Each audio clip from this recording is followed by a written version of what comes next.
All right. I am going to talk about internal rate of return in this video. And you should be happy to know I've eaten lunch. I'm feeling good. Went to lunch with my tattoo artist.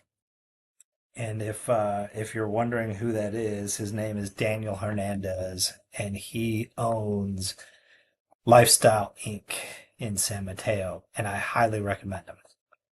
All right, so internal rate of return. The internal rate of return, before I dive into it, we're basically saying like, look, if I make an investment in something, what am I expecting to make? Is it a 6% return? Is it an 8% return? 20% return? What's the return? Right? The higher the return, the more attractive the investment is. Also, unfortunately, the more risky it is. But in this video, I'm going to teach you how to determine a basic way to figure out what the return, the expected return of a project is. And that's what we mean by internal rate of return. Okay? So the building blocks for that are first, the first pass, assuming I can find my pen. I was so excited about coming back from lunch. I can't find my pen. Okay. How do we determine what the internal rate of return is? So the first concept is that internal rate of return is essentially when our present value of future cash flow equals the investment, right? So what we're saying is if my investment is $10,000 and the present value of all of the future cash flow is 10,000, right? That is when I find my internal rate of return. Also, it's the case that our NPV, the net present value, is 0. So that present value of future cash flow minus the initial investment, the difference between those two is 0. Okay? Obviously, 10,000 in present value future cash flow minus the investment of 10,000, that gets me an NPV of 0. Okay? So let's go ahead and think about, I'm just going to make something up. Okay? So I'm going to just do very simple. Okay? Let's say that we have an initial investment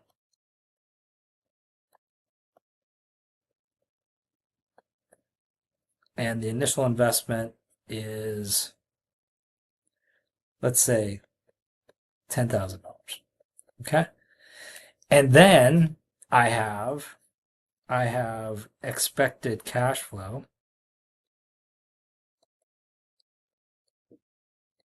I just have one future cash flow.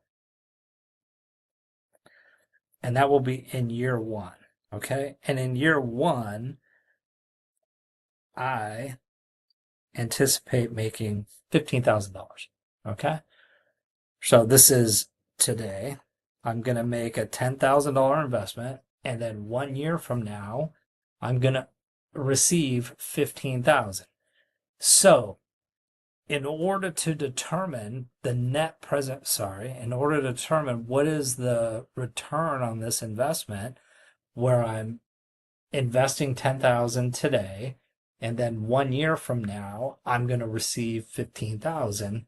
if I wanted to calculate the internal rate of return or the return on this investment, I would know that I need to discount this $15,000 at some rate such that the present value would equal $10,000. Okay? So, what is it going to be? What discount rate do I need to use in order to turn 15,000 into 10,000? Okay, so I don't know. I can go to maybe I could just like plug away. Bear with me. Here's my present value table. So I just have one period. And so maybe let's say, I don't know, should we just try 15%? What happens if I discount that $15,000 at 15% for 1 year, right? The present value factor would be 0.8696. So what is 15,000 times 0.896? What was it? 0.89, no, 0.8696. 0.8696. What is 15,000 times 0.8696? I get 13,044. That's still too low, right? So my discount rate needs to be higher, something higher than 15%. Remember, the higher the discount rate, the lower the present value. So unfortunately, I don't think this annuity table is going to work, so I'm going to find a new one. Bear with me. Okay, the discount rate is higher than 30%. It's the best annuity table I can find, which means I've given you guys a terrible example. So I'm just going to redo everything to make it easier. Investment, 10,000 today. 1 year from now, 1 year out, okay? Let's assume that we are going to earn 11,000, okay? So, what discount rate do I need to take this 11,000 back such that it equals 10,000? Okay? What I'm basically saying is 11,000 times something is 10,000. So I could change the formula and I can say, hey, you know what? What is 10,000 divided by 11,000? That equals my discount rate. Okay? So if I do that math, 10,000 divided by 11,000 equals 0.90909. So I can almost call that 0.9091, right? So I need to go find what discount rate coincides to one period, right? Because again, it's only 1 year. So one period and some discount rate such that the present value factor is 0.9091. So here are my discount rates going across. Here are my periods. And again, we've only got one period and we're looking for 0.9091. Boom, right here. So at one period, I get 0.9091 at 10%. So what we're saying is if I discount my 11,000 at a rate of 10%, right, it would be this calculation, 10,000, darn it, it would be 11,000 times 0.9091, which would give me 10,000. So my discount rate, my internal rate of return is 10%. Okay? The PowerPoint slides do the same thing. Okay? The interest rate that yields a net present value of 0, and a net present value of 0 is the present value of all of my future cash flows, equals the cost of the investment, right? That would give me NPV of 0. Present value of future cash flows minus the investment would give me an NPV of 0. Okay? So the way that we calculate the internal rate of return is through a series of steps. To me, this is only the first step, okay? The first step is we need to find the present value factor. And when we say present value factor, we're saying we need to find these numbers in this table, right? We need to find some number, right, such that I discount back so that the cash flows equal the investment. So step one, let's just find the present value factor. And the way I do that is I take my initial investment divided by my annual net cash flows. In my example that I used, I just had one cash flow, okay? So we were saying that my one cash flow was 11,000. And so we did 10,000 divided by 11,000 and we got 0.9091. But it could be anything, okay? So this is step one. Present value factor, initial investment divided by net annual cash flows. Okay, so here is their example. In this particular example, okay,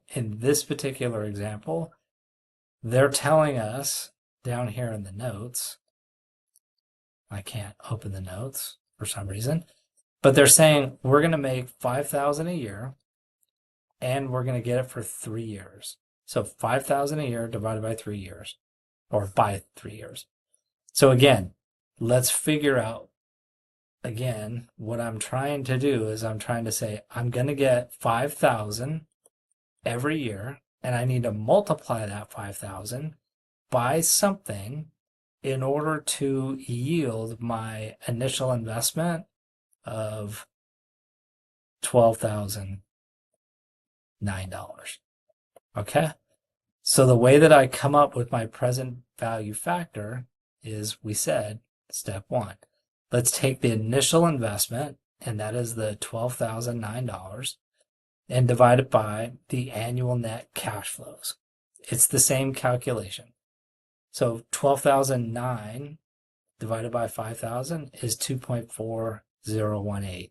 Meaning, if I multiplied this by 2.4018, I would get 12,009. Okay? That is step one. Step two is now I need to go to the table, and I agree I could use this table, but I'm just going to use my table.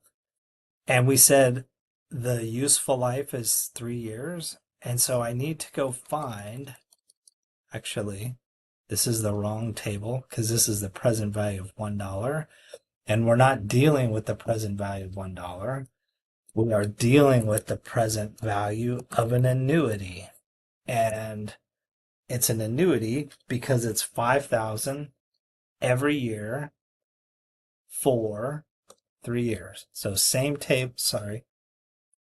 number every year. So is this my present value of annuity table? They're all over the internet, so they're also in the book. But yeah, present value of an annuity. Okay. So again, our specific investment is 3 years. And again, we are looking for 2.4018. So 3 years and 2.018. Is that what we were looking for? No, 2.4018. That helps. 3 years, 2.4018. Man, my fucking table doesn't have enough data points. So I'm going to go to the book. The book, right? 2.4018.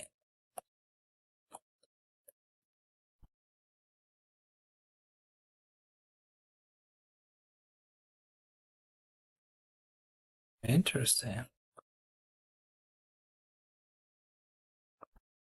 2.4018.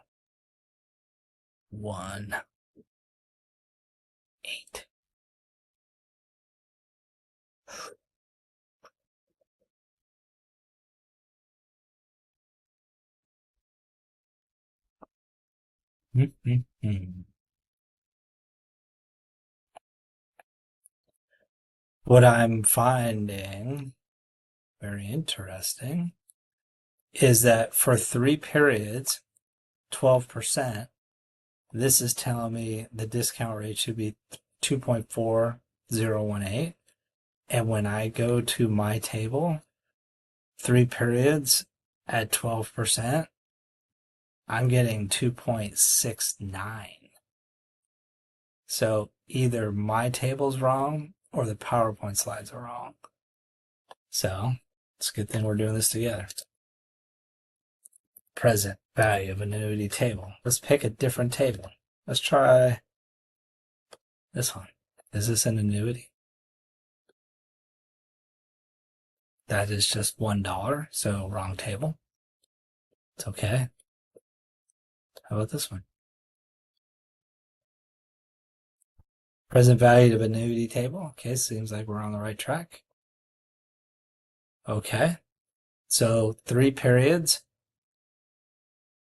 And we're looking for 2.4018.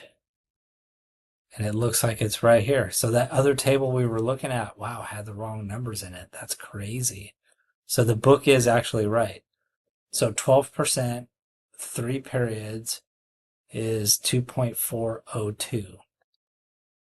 12%, 3 periods, 2.402. So they are going out 1 extra decimal point.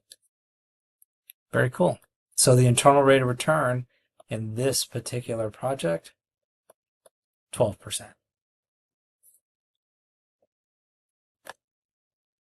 Hurdle rate, right? Again, when we are thinking about investing, we just said that this particular investment is yielding a 12% return, okay? And now we need to decide whether or not we should pursue this. And the way that we will do that is we will say, hey, you know what? Let's think about our company's hurdle rate. And a hurdle rate is kind of the expected return that we want to make. If we don't make the return, then we don't invest. And so we can artificially set a hurdle rate. So I could set a hurdle rate of 9%, meaning we're not going to pursue a project unless it yields a 9% return. Okay? So the internal rate of return that we just calculated was 12%.